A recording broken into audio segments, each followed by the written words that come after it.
Welcome and thank you for joining our webinar, CUDA.jl 4.0, using CUDA-Accelerated Binaries and Libraries in Julia. Thanks for being here today. I'm Misha Saint-Amand, the head of marketing for JuliaHub. I'm joined by today's presenter, Dr. Tim Besard, a senior software engineer here at JuliaHub. Tim is responsible for most of the GPU backends of the Julia programming language, so he's going to share his knowledge with you today. I'm going to turn things over to Tim and let you run with it. All right, thanks for the introduction, Misha. As you mentioned, I'm Tim, I work at JuliaHub and I work on several GPU backends that include CUDA.jl for NVIDIA GPUs, Metal.jl for Apple GPUs, and OneAPI.jl for Intel GPUs. Our most popular backend by far is CUDA.jl, which is also the most mature backend, and as such, I'll be talking today about some recent developments in CUDA.jl. Specifically, we recently released version 4.0, which is a breaking release.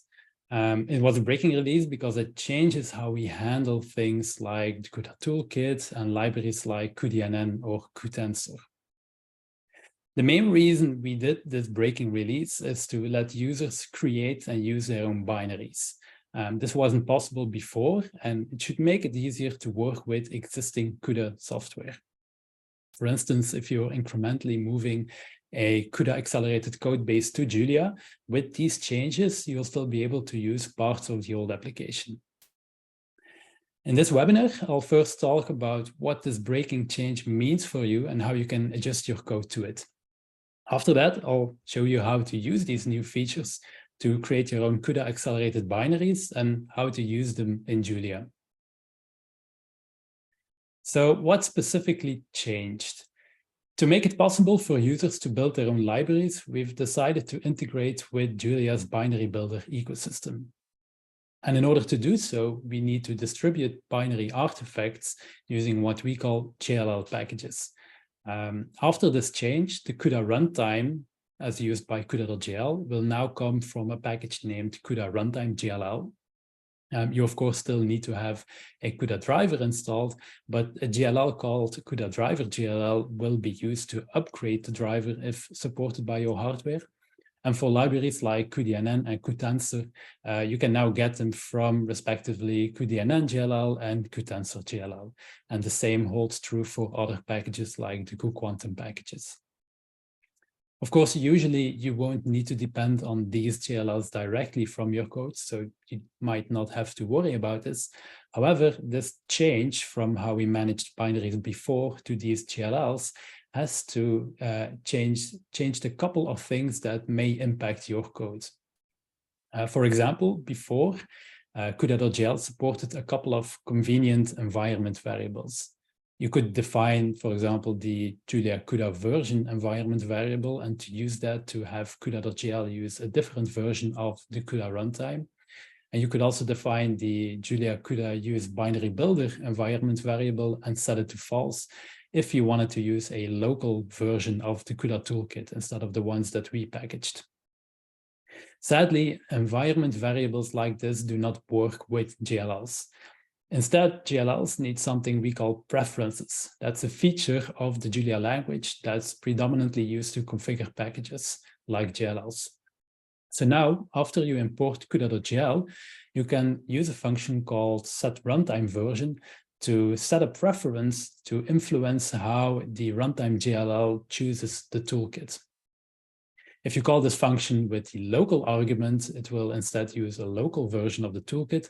And if you call it without any arguments, it will wipe the preference. Of course, it's also possible to set preferences yourself, but these are just helper functions to help you set these preferences that CUDA's JLLs use. So one key thing to know about preferences is that they are embedded during precompilation. And depending on what you're doing, that might not be ideal. For example, if you're building containers using Docker, the build step is typically executed in an environment without the GPU. And if you then precompile during the build, which is what you typically do, you'd be embedding the fact that there's no GPU into the precompilation image. And that results in a container that will always tell you that there's no runtime available, again, because that preference has been embedded in the precompilation image. And a similar thing might occur on, for example, HPC clusters, where you typically have to use a login node without the GPU to install and precompile packages. Now, the solution for this is just to be explicit and inform CUDA.jl at the time you're precompiling about which runtime you will be using at runtime. And you can again do this by calling the set runtime version function or by manually setting a preference using preferences.gl. So if we do so, you can see in this example, I call this function after adding CUDA and afterwards I precompile again. If we do so, our container works as runtime as expected, and it reports the CUDA runtime version that I configured it to use. For more details about this, you can refer to the CUDA.jl documentation, but we also have a reference container build scripts online under the Julia ng C repository that does all this and much more. For example, it also uses a layered typo for pre-installed package management. It supports non-root users, immutable depot, and so on. So if you're into building containers that use Julia with GPUs, definitely check this out. Now, if things still go wrong, you'll see an error like this. And this error message is pretty verbose because it also already partially explains you how to debug issues with CUDA runtime selection. But generally, the first step should always be to enable debug messages. And you can do this by starting Julia with the Julia debug environment variable set to the value of all. If you do so, importing CUDA will show you additional messages about what went wrong. For example, here, the CUDA runtime local discovery GLL reports that ptexas is missing, which makes the local toolkit unsuitable. You should also remember that, again, most of this discovery happens during pre-compilation.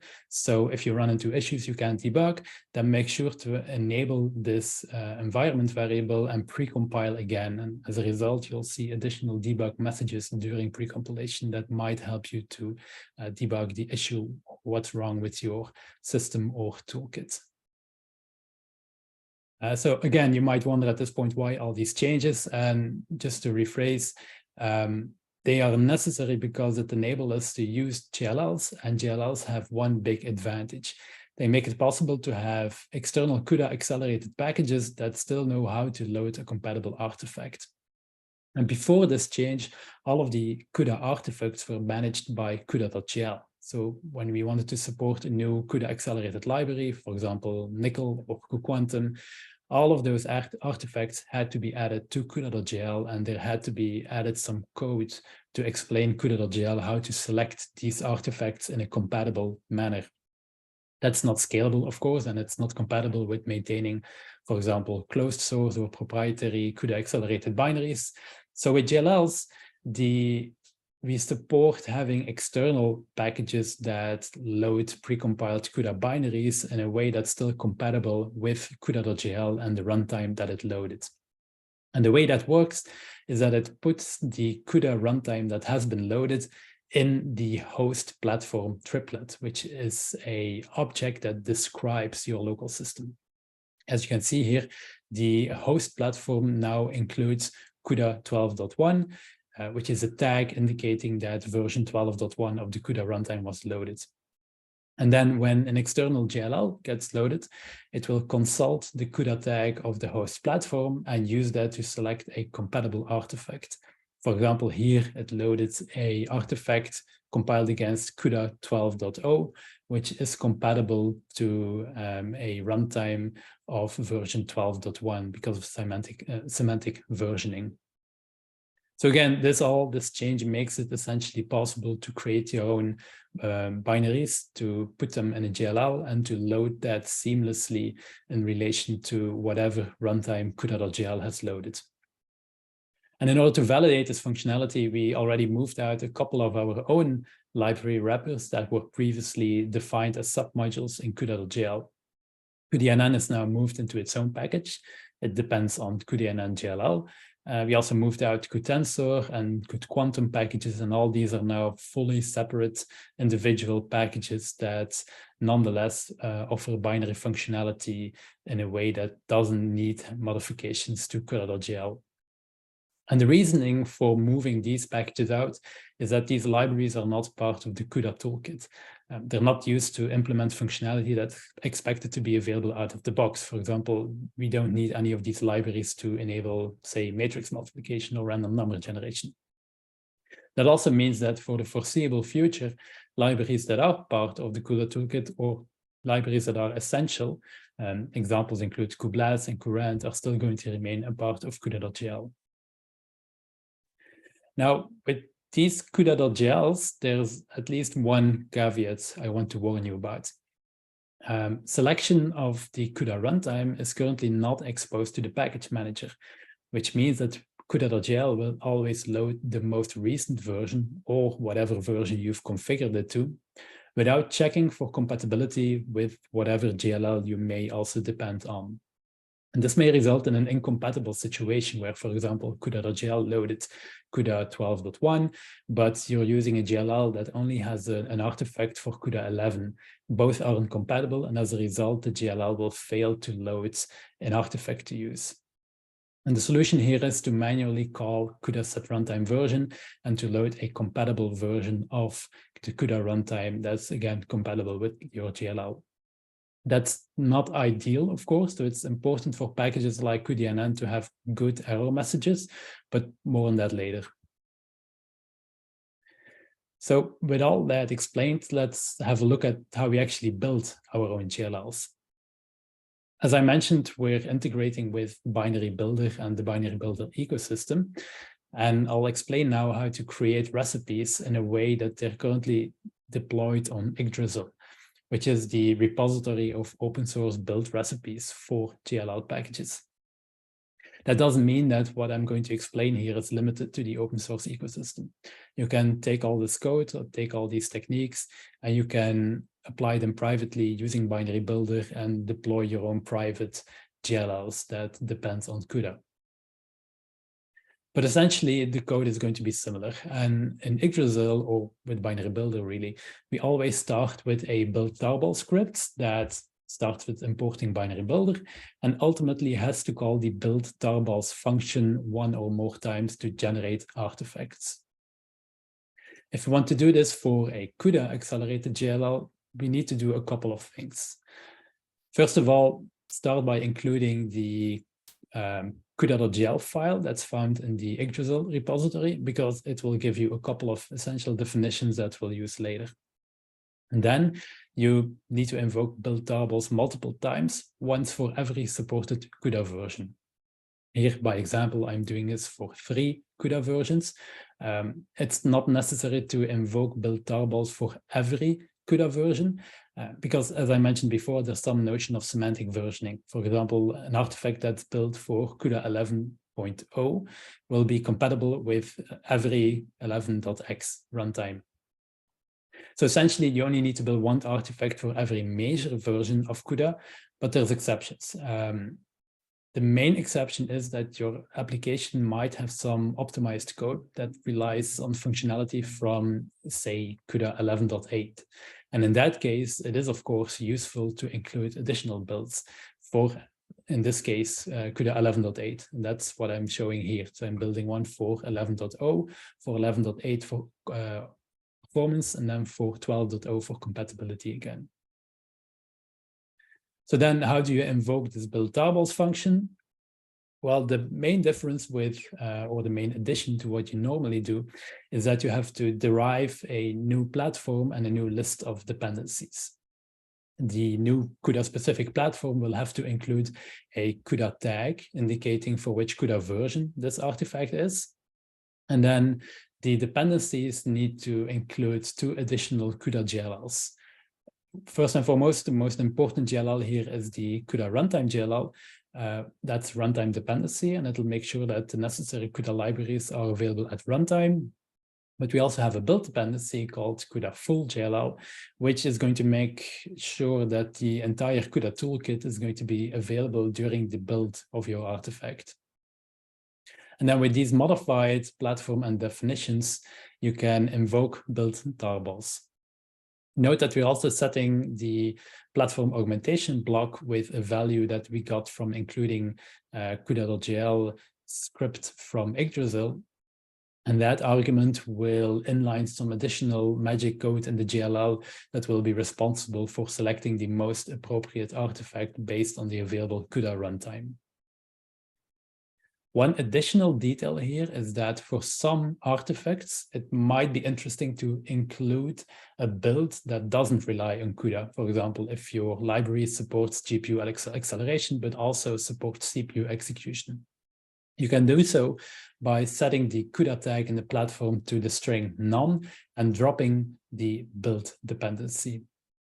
But more on that later. I'll show an example on how to do that later in my webinar. So if we execute our build tarball scripts like this, we end up with a JLL package that has a whole bunch of tarballs and wrapper scripts, one for each platform, as well as I mentioned, that magic code that's responsible for selecting the best artifact. And this platform augmentation script comes from the platform augmentation block keyword argument I mentioned before. Of course, a JLL package like this is not a typical direct dependency for you or your users. What you generally do is take this JLL and then create a wrapper package that uses this binary and adds a Julia API. For example, you won't be using the CUDA and GPU package, but you'll be using CUDA-JL, which is a Julia package that in turn depends on the CUDA and GPU. If you create a wrapper package like this, there's a couple of things to keep in mind.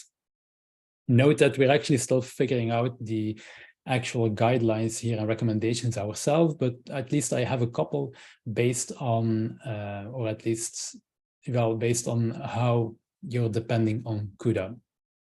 So the most straightforward case, if the library you're building has a hard dependency, so if your application requires CUDA and doesn't function without.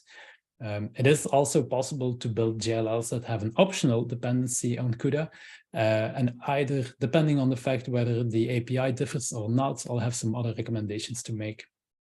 So let's start with the most straightforward case, where you're building an application that requires CUDA.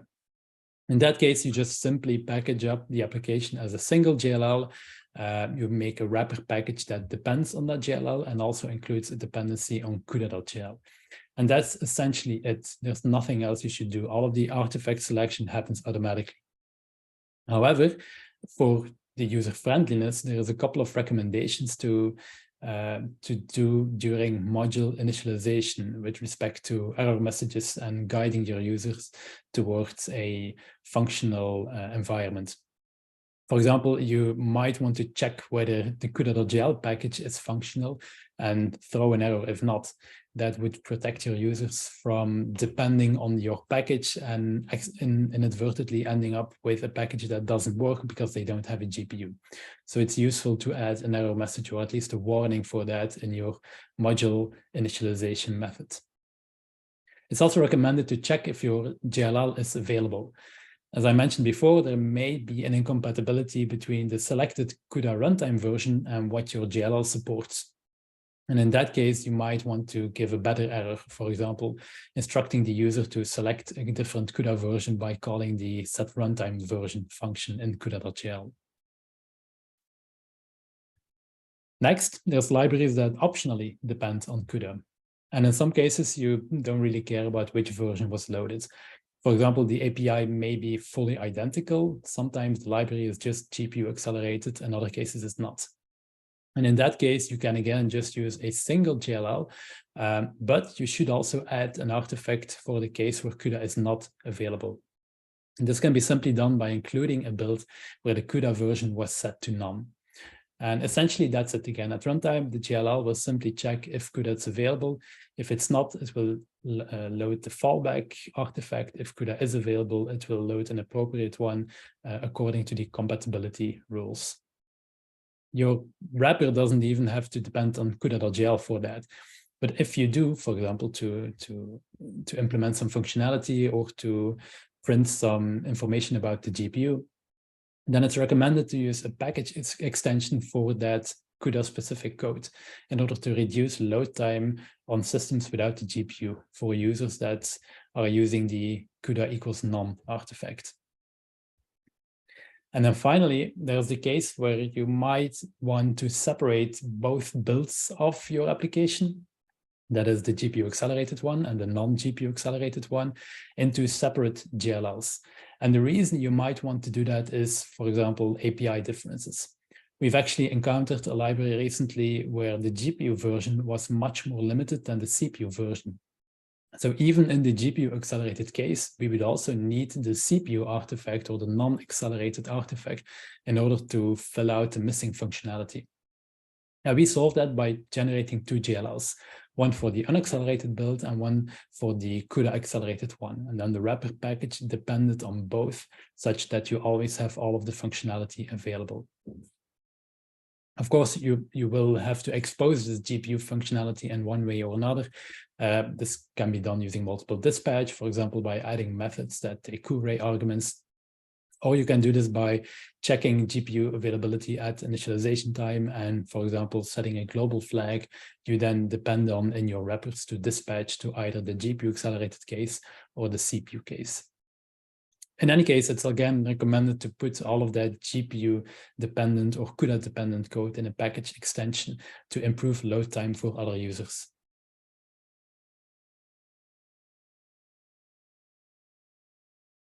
There's some examples online already of all of these cases. Of course, CUDA.jl has, as I mentioned, cuDNN, cuTensor, and so on in its own packages using these techniques to load artifacts.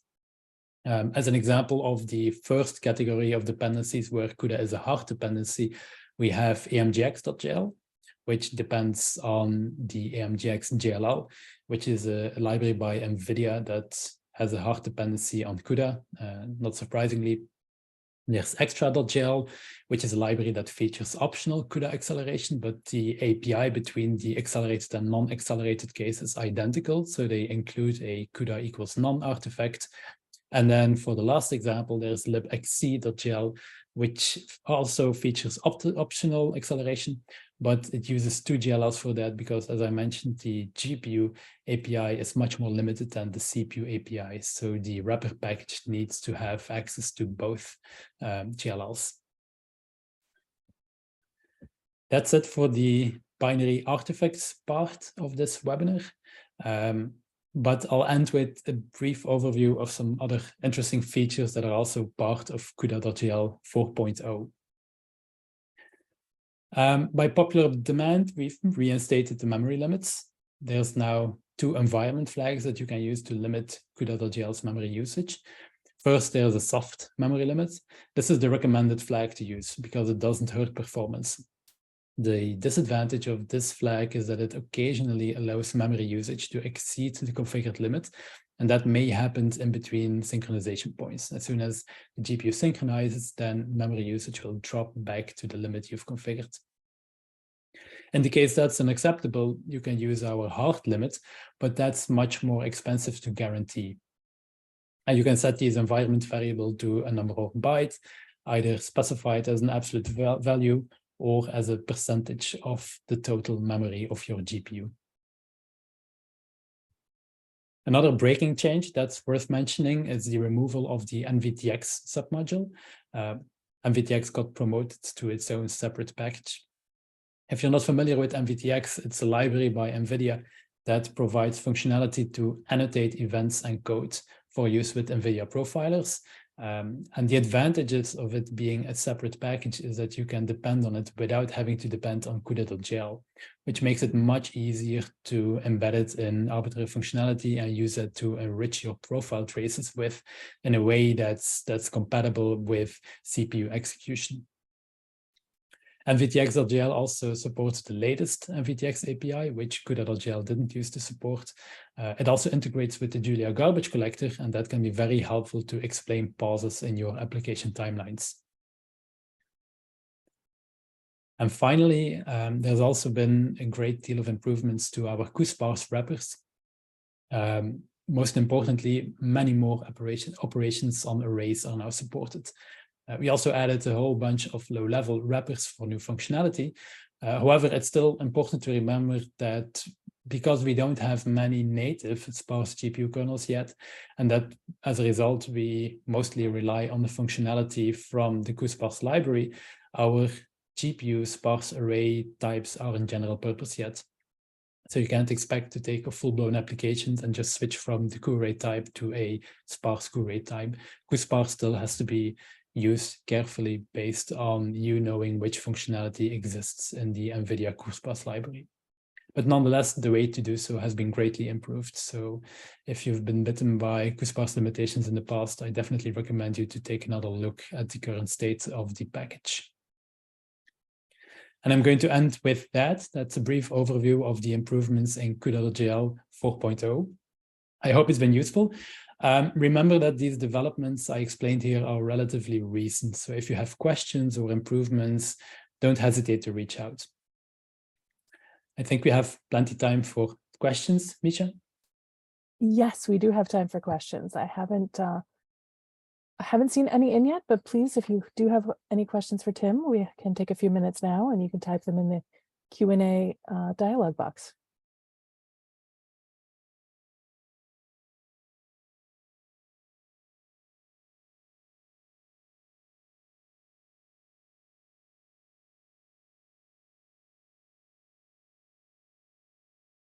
And of course, if you don't want to ask a question on the webinar and you'd like to direct something to Tim, you are welcome to send it to the email address that you received the reminders for the webinar, and or to respond to the follow-up email, which will include a copy of the recording. We're happy to forward that information over to Tim.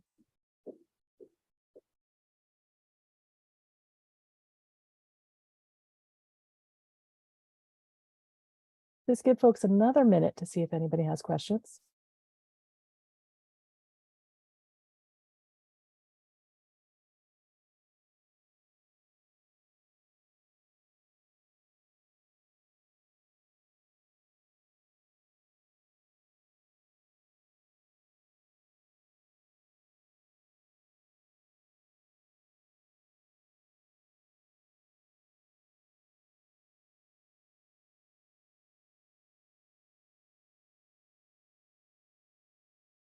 Well, Tim, I think everyone's keeping their questions for follow-up later, perhaps.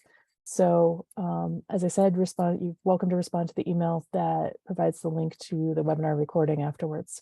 Tim, thank you very much for the presentation. Very much appreciated. You're welcome. Thank you, everybody, for joining us. Hope to see you on another JuliaHub webinar soon. Thanks, everybody. Bye.